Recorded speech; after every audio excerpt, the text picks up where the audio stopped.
Welcome to this month's small group. This month's topic is the lectionary. I kind of like this one. It's pretty neat because it shows how a pastor or anybody speaking has resources and guidance on making a sermon. Now, as Chuck said, it's not in stone. You don't have to do it this way, but it's a nice organized way to be able to do it. I also finished up a course in worship, and actually giving or preaching, and it gives a detailed way that you can use the lectionary and break it down over the course of a week to come up with a sermon. Now, the book was slightly unrealistic. If you followed their advice, which again wasn't bad advice, it was just the time frame that they wanted you to do. The only thing you would do every week is a sermon. So a little bit time consuming the way they had put it down. However, all the elements and the kind of how-tos are in there, which is a very good book. Go preach. Alright, what is the lectionary? Chuck talked about that a little bit. It's a guide that's given to the church, to the pastor, that they can use each week to give them a little bit of guidance on what they could talk about. They usually give you 4 verses from the Bible to focus on, and you can preach on any of them. As Chuck said, 1 comes from the Old Testament, 1 from the epistles, 1 from the Gospel, and 1 from Psalms. And kind of what they had suggested in the book was to go through and read them, let them kind of sink over you, pray about it, and then see which one kind of speaks to you, so to speak, or the Holy Spirit's kind of drawing you towards, and then start to research and go with that one. They also have some other neat resources that we'll talk about within the United Methodist Church website. When you look up lectionary and they give you those actual 4 verses, there's a lot of resources that go with that can help you create a sermon. The lectionary structure. It's kind of neat. It's a 3-year cycle. So each 3 years there's a different, or each year there's a different cycle. It's A, B, and C, and after that they go back to the A version. We'll talk about that, where we are actually within the lectionary cycle in a little bit. But the lectionary is made up of 3 years. They're put in a logical order so that not only do the verses match the season as you go throughout the calendar year, but they also cover just about, as Chuck said, I think 70% of the Bible. So you'll have read aloud about 70% of the Bible at the end of that 3 years, which is kind of neat because the Bible obviously is pretty immense, and it's always tough, especially if you tried starting from Genesis and reading through, to get through the whole Bible. So you can get a sermon, if the pastor goes on the cycle, about 70% within that 3 years. They give suggested topics and readings for every Sunday. Again, they give you a breakdown as it goes calendar year, so the themes match the time of year, but in a way that you still cover most of the Bible. Now, Chuck said about 70%. That's probably a little bit less if pastors throw in their own sermons, special Sundays, series, and so forth. So it may be less than that. That's just like a ballpark. But again, it's a good chunk of the Bible if you follow the lectionary in any fashion.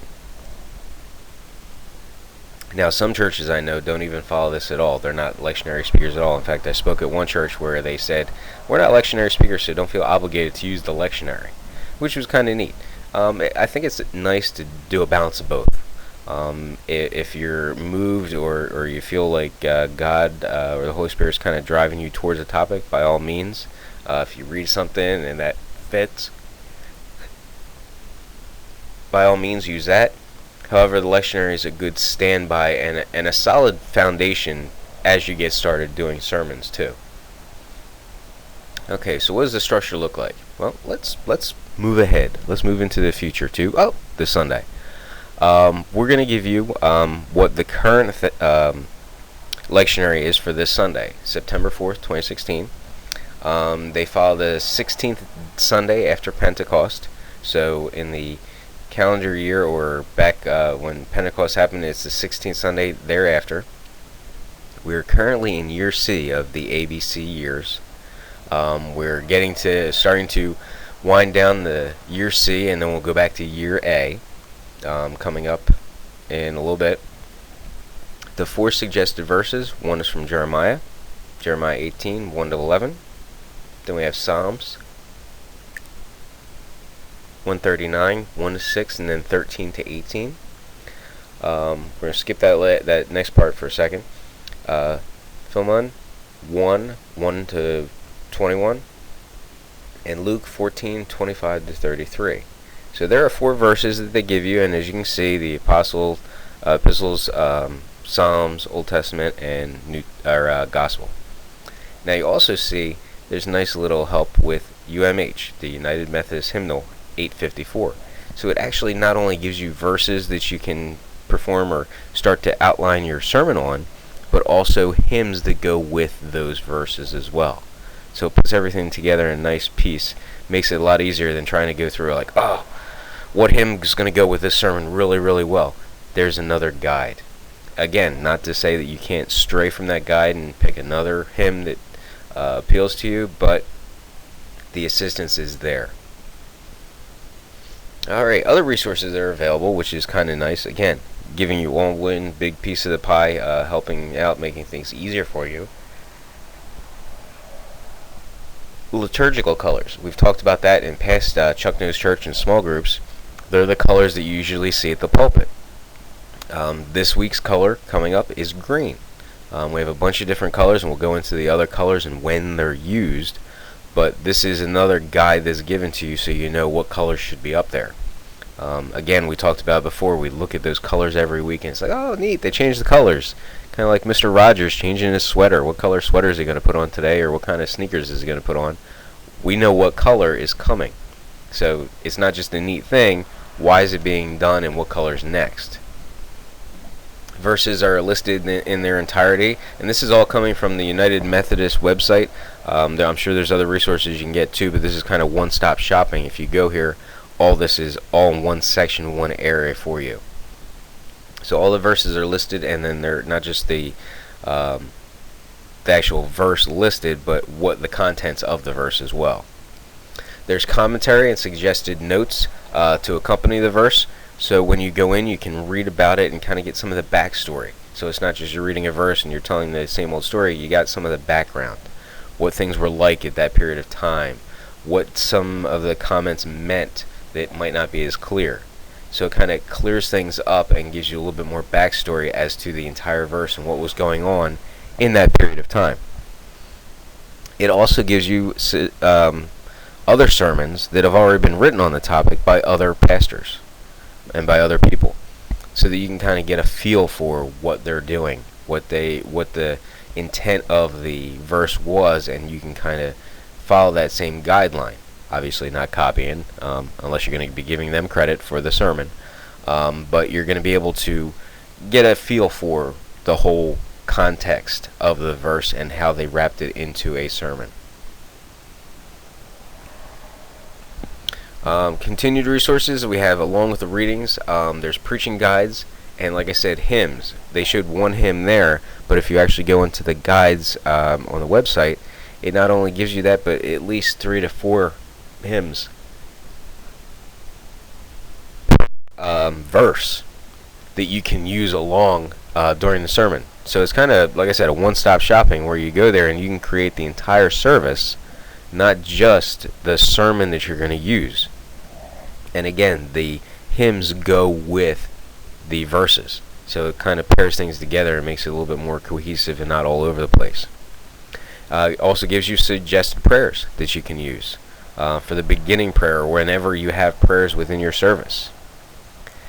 If you read those topics and they're just not talking to you, you're not feeling it, you're not feeling like this is the way God's moving you to speak on, there's also alternative service topics that can be used. These are, again, Bible-based, however, they're not exactly what's in the lectionary. They're separate, other alternative topics that can be spoken on that week. The other nice thing is there's special resources there for special services. Baptism, communion, Advent, and any special one. Labor Day, they have a special one for Labor Day coming up if a pastor chooses to use that. So there's a lot of different ones, not just lectionary, but for special occasions. Ones that might be a Good Friday or so forth. There are resources within this area as well that can be used. So again, you're Bible based and you have assistance. It's not putting this entire thing together by yourself, which can be a daunting task. Again, especially if you're going to spend some of the time that this book recommends, there's a lot of time involved in putting a service together. That's why as you get a half-time or quarter-time pastor, that may be some of the only things that they do is the service, because it takes so much time to put together, depending on how they use the resources and how they are speaking, lectionary, non-lectionary, and so forth. Other lectionary options, you have 4 verses to choose from. You don't have to. You have 4 options to start with. So you have options and ways you can customize it there. So it's not like a robot where you have to do the same thing every week and people get bored. You also have alternatives to the traditional verses by using the alternative methods we just spoke about. And there's so many other options that you can add that they have resources and suggested stuff that you can use as well. So again, we're not doing the same thing. We're not doing the same mundane thing, robot, week after week, same thing.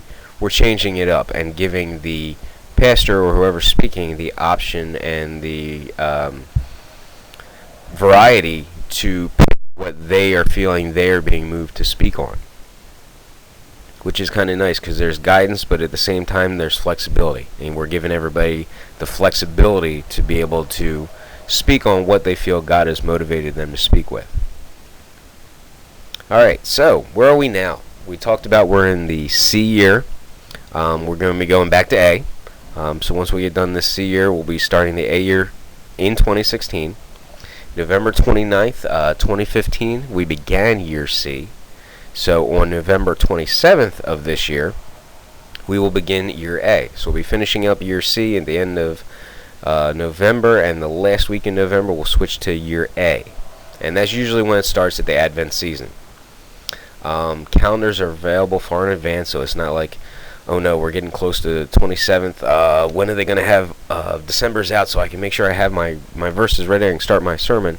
These are out a year in advance or more, because again, if you go with the A to C year, the verses are already picked. So if you know the next year, you can go back and research what it was on those dates. You just have to change the dates a little bit, but the order would be roughly the same. The 2016 calendar has already been out. It'll show it for the rest of the year, and then we continue with the A year into 2017. Here is a printout of 2016. Might be a little bit small, but we're going to zoom in so you can kind of see what each one is. You can see probably from where you are, the dates are already there for each Sunday. And then on the outside, you'll see little circles and colors. And you're like, what the heck are these? These are the liturgical colors. So again, in one sheet, you have all this information, which is kind of nice. There's a couple where you have 2 different colors. You can pick either or as far as the color goes. So that's nice. That's a nice quick visual representation of what colors you're going to be seeing on those weeks. Within it, you'll see the Sunday, or the name of the Sunday. You'll see the 4 verses. As far as the name of the Sunday, you see like Epiphany Sunday, Baptism of the Lord, second Sunday after Epiphany, third Sunday after Epiphany, and so forth. You'll have the 4 verses, the Epistle, Psalms, Old Testament, and the Gospel. You'll also see the in writing, the white or the gold as far as the colors go, purple, green, and so forth. So everything's there and spelled out for the entire year and all the options that you have. Now you can see March 26th of this year was Easter. Easter Vigil. There's a lot more involved in there. One of those special areas that you can go forth. Ash Wednesday, down on the bottom left there, February 10th. So there's some added ones in there as well, not just the exact every single Sunday. It's a little closer. You can see things really good here. The beginning of this year, Again, the title is there, the colors, both visually and in word, the 4 different verses, and it also has a little thing in there like on January 3rd, something for that week or that's going to be in that week or coming up, Human Trafficking Awareness Day, or the following one, Week of Prayer for Christian Unity, and certain other things, Human Relations Day, observance of Martin Luther King. So it kind of incorporates the traditional calendar within this lectionary calendar as well. Again, incredibly nice source. It helps make putting together a sermon a lot easier than trying to come up with everything on your own. Everything's right here. Alright, so wrapping up, the lectionary is suggested, not mandatory orders that we can present sermons, and the benefits to this is we have a lot of resources that go with it. It's Bible based, and we're covering a good chunk of the Bible by the time we get done this 3-year cycle. It also allows for churches to have similar services, kind of bringing us together in unity. It allows for the complete coverage of the Bible, as we said, provides resources, a ton of resources. So you are actually, and as they said in this course and other courses I've taken, that this, using the lectionary, is great for the first time or the newer people speaking because it keeps you Bible based. It kind of gives you that back that, hey, listen, I got backup to what I'm saying. Here's all the resources to go with it, and it's a Bible based. It's not just thrown together by the seat of the pants, swung by the hip, and hey, here's a sermon. It's actually got substance to it. It's got documented stuff relating to the Bible. It's not just off to one side of the scale or so forth. So it's kind of nice that you have something to back you up as you go through this entire process, putting together a sermon. Alright, our resources is normal. We talked about Chuck Knows Church, and that was in there with some things, along with the umc.org was where we got all those resources for the lectionary and how we were able to make things a lot easier. Everything's in that one-stop shopping, and we can put things together to put together a service. So, this Sunday, when the pastor goes to speak, they may or may not use the lectionary. You have a guide now that you know what verses they would be speaking on if they're going to be speaking from the lectionary. We also find out that the junior sermons too go by the lectionary. The junior sermons, if the person's following the like sermons for kids that follows that, if they're using one of them, they will follow the lectionary. So it's kind of neat to see how all these intertwine. Not to say again that it's in stone. Somebody could use something else. I know I've used both.